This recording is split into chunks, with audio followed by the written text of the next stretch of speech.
बड़ी खबर की बात कोरोना की। झारखंड में पिछले 24 घंटे में 6020 मरीज मिले हैं। 24 घंटे में कोरोना से करीब 131 लोगों की मौत हो गई है। इसके अलावा जो जानकारी मिल रही है उसके मुताबिक 4247 कोरोना मरीज ठीक होकर घर भी जा चुके हैं।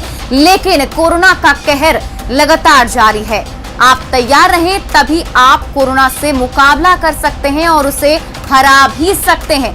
इसलिए हम हमेशा अपने दर्शकों से अपील कर रहे हैं कि हमेशा मास्क पहने रखें, सैनिटाइजर का इस्तेमाल करें, जरूरत हो तभी घर से बाहर निकलें, सोशल डिस्टेंसिंग का पालन करें, अफवाहों पर ध्यान ना दें।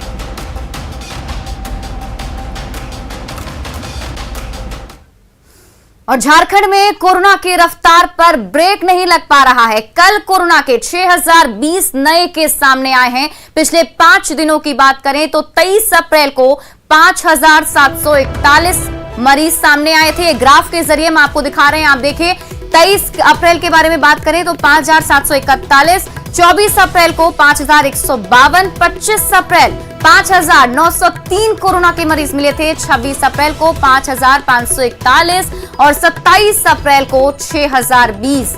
ये 24 घंटे का, बीते 24 घंटे का जो मामला है वो 6020 अभी सामने आया है। तो कोरोना का रफ्तार झारखंड में थमने का नाम नहीं ले रहा है। और इन सब के बीच अच्छी खबर यह कि 18 साल से ज्यादा उम्र के लोगों को अब 1 मई से टीका लगेगा, जिसके लिए आज से ही रजिस्ट्रेशन का काम शुरू हो गया है। कोविन पोर्टल और आरोग्य सेतु ऐप पर इसके लिए रजिस्ट्रेशन किया जा सकता है। सीधे अस्पताल में जाकर भी आप अपना रजिस्ट्रेशन करा सकते हैं। लोगों को कोविशील्ड और कोवैक्सीन की डोज दी जाएगी।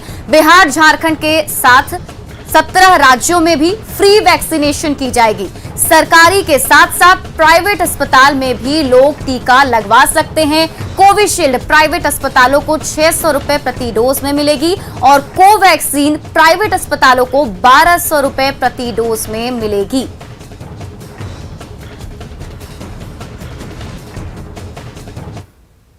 और अब बात गुमला के। गुमला सदर अस्पताल परिसर में कोरोना वैक्सीन लेने के लिए लोगों की भीड़ उमड़ रही है। 45 साल से अधिक उम्र के लोग और बुजुर्ग वैक्सीन लेने में दिलचस्पी दिखा रहे हैं। स्वास्थ्य विभाग की ओर से वैक्सीन लेने की प्रक्रिया काफी आसान बनाई गई है। टीकाकरण केंद्रों पर प्रशिक्षित कर्मचारियों की प्रतिनियुक्ति की गई है, जो हर टीकाकरण के लिए आने वाले लोगों की हर संभव मदद भी कर रहे हैं। 10 मिनट में पंजीकरण और फिर वैक्सीन उपलब्ध करा दी जा रही है। कोरोना टीका लेने आए जो दूसरा कोरोना टीका। भगवान करे कि सबको अच्छा से टीका हो जाए और कोरोना ना हो। कोरोना का दूसरा डोज का टीका लगवाने आया हूँ। मेरी माँ का उम्र 88 साल हो गया है। हम लोग बढ़िया से टीका लिए हैं और लोगों से आग्रह करते हैं कि सभी कोई कोरोना का टीका लेकर कोरोना को पराजित करने में सहयोग करें। गिरिडीह सदर अस्पताल को विधायक सुदेव कुमार सोनू की ओर से बड़ी सौगात मिली है। विधायक ने सदर अस्पताल को 30 जंबो साइज ऑक्सीजन सिलेंडर मुहैया कराई है, जबकि बरहमोरिया स्थित कोविड केयर अस्पताल को 20 ऑक्सीजन सिलेंडर की सौगात दी गई। ऑक्सीजन की कमी की वजह से देश भर के अस्पताल संकट का सामना कर रहे हैं। ऐसे में ऑक्सीजन सिलेंडर मिलने से इन अस्पतालों में ऑक्सीजन की कमी नहीं होगी। विधायक ने दोनों अस्पतालों में पाइपलाइन के जरिए ऑक्सीजन की आपूर्ति के निर्देश दिए हैं। देवघर जिले में पिछले 24 घंटे में कोरोना के 119 नए मामले सामने आए हैं। देवघर के प्रभारी civil surgeon doctor BP Singh ने जानकारी देते हुए बताया कि देवघर जिले में कुल 119 कोरोना मरीज सामने आए। वहीं 194 लोगों ने कोरोना को हराकर घर लौट आए हैं। फिलहाल देवघर जिले में 1330 मरीज एक्टिव हैं, जिसकी स्वास्थ्य विभाग लगातार मॉनिटरिंग कर रहा है। और ज्यादा जानकारी दे रहे हैं न्यूज 18 संवाददाता मनीष दुबे। दूसरी लहर पूरे देश भर में तेजी से फैल रही है। वहीं झारखंड सरकार के द्वारा 22 अप्रैल से 29 अप्रैल तक लॉकडाउन लगाया गया है। अगर देवघर की बात करें तो देवघर में नित्य दिन कोरोना मरीजों की संख्या में कमी देखी जा रही है। आज देवघर में कुल 119 कोरोना मरीज संक्रमित मरीज पाए गए हैं। वहीं अगर बात करें कोरोना से ठीक होकर घर जाने वाले की, तो ये आंकड़ा 194 की है।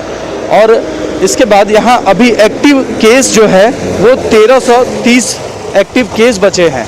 तो कुल मिलाकर ये बात कह सकते हैं कि देखिए, हालांकि अभी ये सुबह का टाइम है, थोड़ी बहुत गाड़ियाँ ज़रूर चल रही है, लेकिन जागरूकता लोगों में है, जिसकी वजह से ये आंकड़े अब कम होते दिख रहे हैं। जहां एक तरफ कोरोना संक्रमित मरीजों की संख्या कम हो रही है, वहीं ठीक होने वालों की संख्या बढ़ती जा रही है। मनीष दुबे, न्यूज़ 18 देवघर। झारखंड में बढ़ते कोरोना संक्रमण को लेकर सरकार ने स्वास्थ्य सुरक्षा सप्ताह का ऐलान किया। बावजूद इसके रफ्तार में कोई कमी नहीं आई है। स्वास्थ्य सुरक्षा सप्ताह के 6 दिन बीत जाने के बाद भी रांची समेत प्रदेश के अन्य बड़े शहरों का हाल बुरा है। बढ़ते मामलों के बाद उम्मीद की जा रही थी कि स्वास्थ्य सुरक्षा को ध्यान में रखते हुए सरकार कोई निर्णय ले सकती है और पाबंदियां और भी ज्यादा बढ़ाई जा सकती हैं। स्वास्थ्य सुरक्षा सप्ताह का जायजा लिया न्यूज़ 18 संवाददाता ओम प्रकाश ने।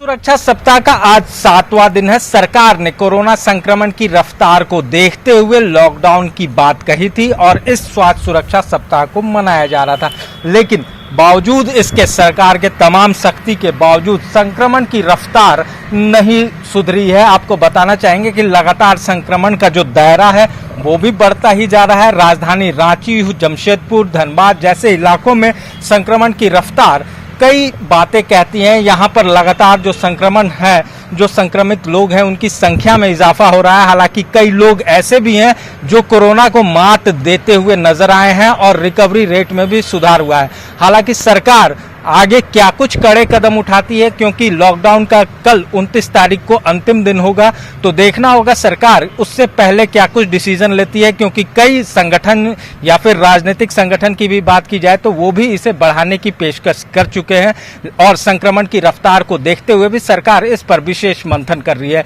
तो देखना होगा सरकार इस पर क्या कुछ मंथन करती है और किस तरह से संक्रमण की रफ्तार पर अंकुश लगाया जा सकता है। कैमरामैन संत के साथ ओम प्रकाश, न्यूज़ 18 रांची। सरकार के सख्त निर्देश के बावजूद गुमला के डुमरी सीएचसी के डॉक्टर ड्यूटी से गायब रहते हैं।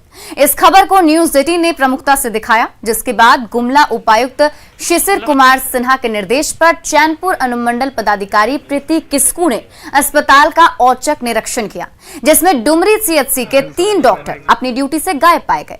इनके नाम doctor Apurva, doctor Shashi Toppo, doctor Kuldeep Kumar हैं। जांच के बाद मौके पर पहुंचे डॉक्टर शशि टोप्पो से जब बात की गई तो वो सवाल से पीछा छुड़ाते हुए नजर आए और उन्होंने सिर्फ इतना ही कहा कि वो ड्यूटी पर नहीं आई थी और अपना प्रभार डॉक्टर राजेश को देकर रखा था।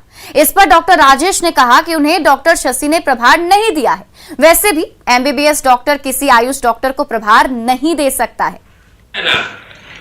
आप जो बोला थे उसमें बाइट हमको चाहिए मैडम। आप जो बोले थे उसमें बाइट चाहिए हमको, ताकि प्रभार मैंने सर जो सौंप गया हुआ था उसके बारे में आप क्या बोलेंगे? डीसी साहब के निर्देश में आज औचक निरीक्षण किया गया पीएचसी डुमरी का, तो पाया गया कि जो भी रोस्टर के अनुसार डॉक्टर ड्यूटी पर हैं, जिनको रहना चाहिए वो अनुपस्थित थे। इसमें डॉक्टर अपूर्वा अनुपस्थित थी, डॉक्टर शशि टोप्पो भी अनुपस्थित थी और ये पता चला कि ये लोग रांची से आते जाते हैं और यहाँ नियमित रहते नहीं है। मेरे कोई प्रभार नहीं दिया गया है और हम आयुष चिकित्सक हैं, तो एक एमबीबीएस का प्रभार तो देने का वैसे भी प्रावधान नहीं है। मतलब जो भी आपके ऊपर जो बोला जा रहा है आरोप झूठा है, एकदम झूठा है। हमको कोई प्रभार नहीं दिया गया। तो चलिए बढ़ते हैं आगे और अब बात सरायकेला की। सरायकेला के आदित्यपुर में पंजाब पुलिस ने दबिश दी है। स्थानीय पुलिस की मदद से पंजाब की मोहाली पुलिस ने आदित्यपुर के श्रीनाथ होम से अपराधी गैवी सिंह उर्फ विजय को गिरफ्तार किया है। वो पंजाब के बटाला फिरोजपुर का रहने वाला है और पंजाब के विभिन्न क्षेत्रों में कई आपराधिक वारदातों को अंजाम देकर आदित्यपुर में छुपकर बैठा था। उस पर पंजाब के विभिन्न जगहों पर 10 मामले दर्ज हैं, जिसमें हत्या, आर्म्स एक्ट और एनडीपीएस एक्ट के मामले शामिल हैं। गैवी सिंह को कोर्ट में पेशी के बाद रिमांड पर लेकर पंजाब पुलिस अपने साथ ले गई।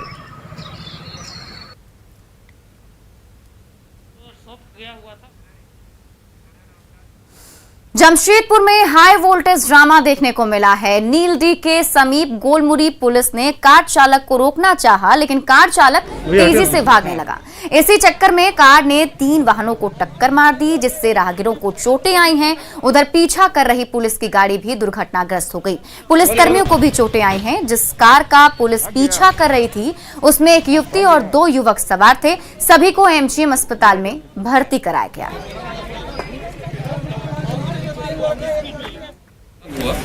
काला शीशा लगाकर ये लोग घूम रहा था, उनको रुकने का इशारा किया गया, लेकिन ये लोग गाड़ी रोका नहीं, भागने लगा। वहाँ से जब साक्षी थाना घुसा ये लोग, तो साक्षी थाना से हम लोग को सूचना मिला, तो हम लोग भी साथ में पीछा किए। तो सोनारी के पास जाके आसियाना गाड़ी के पास लोगों को पकड़ा गया। साथ में इन लोगों की गाड़ी एक्सीडेंट भी हो गया, इसमें लोगों को चोट भी आया है। इन लोगों को लेकर हम जब पुलिसकर्मी भी घायल हुए हैं। हाँ, उसमें गोलमुरी थाना के पदाधिकारी हैं दिलीप साई मांझी, उनको अवगत छोटा है। कोरोना की सख्ती के चलते लोगों के सामने रोजी रोटी का गंभीर संकट खड़ा हुआ है। ऐसे में भिखारियों की स्थिति और भी खराब हो गई है। कोरोना की सख्ती के चलते उनका पेट पालना मुश्किल हो गया है। ऐसे में मुसाबनी प्रखंड के एक युवा समाज सेवी भिखारियों की मदद के लिए आ गया है। राजू सरदार भिखारियों के लिए सूखा खाना तैयार कर रहे हैं और पैकेट उनके बीच जाकर बांट भी रहे हैं।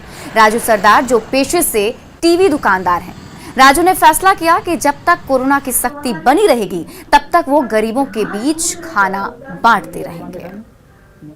इस बार तो ये हाल है कि भीख मांगने भी उन लोग को इस बार अलाउड नहीं है। कि रास्ता में निकलना ही जब इंसान को अलाउड नहीं है तो उन लोग खाएगा क्या?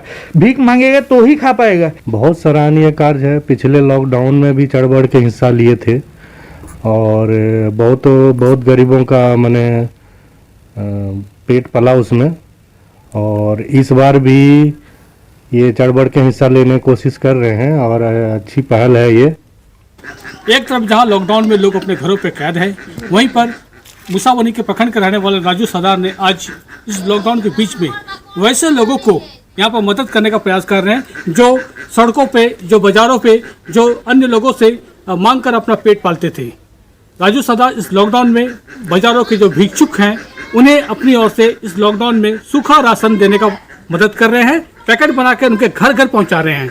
हमारे साथ में राजू सरदार है, हम उनसे जानते हैं कि इस लॉकडाउन में वे किन किन लोगों को मदद कर रहे हैं और इनकी क्या सोच है, किस तरह सराहनीय इनका प्रयास है।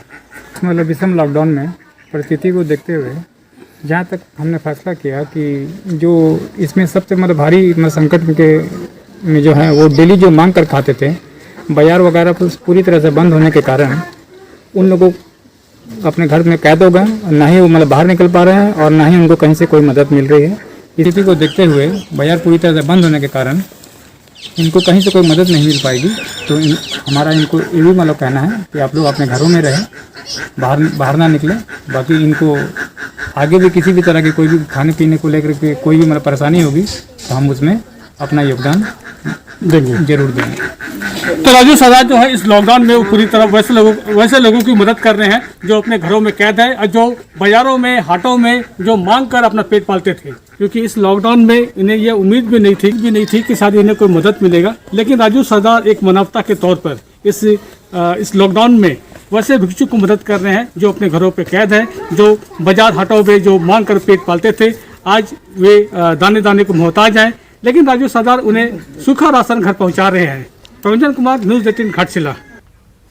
कोरोना संक्रमण काल में डॉक्टर और स्वास्थ्य कर्मी अपनी जान जोखिम में डालकर लोगों की सेवा कर रहे हैं, तो समाज सेवी भी लोगों की सेवा में आगे आ रहे हैं।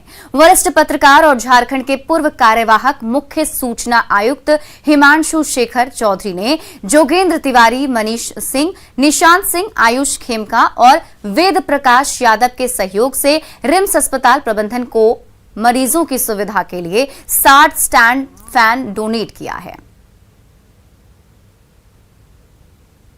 में मरीजों को पंखे की आवश्यकता है। हम लोग ने अपने कुछ मित्रों से चर्चा की और तय किया कि रिम्स में हम लोग 60 पेडेस्ट्रल फैन डोनेट करेंगे।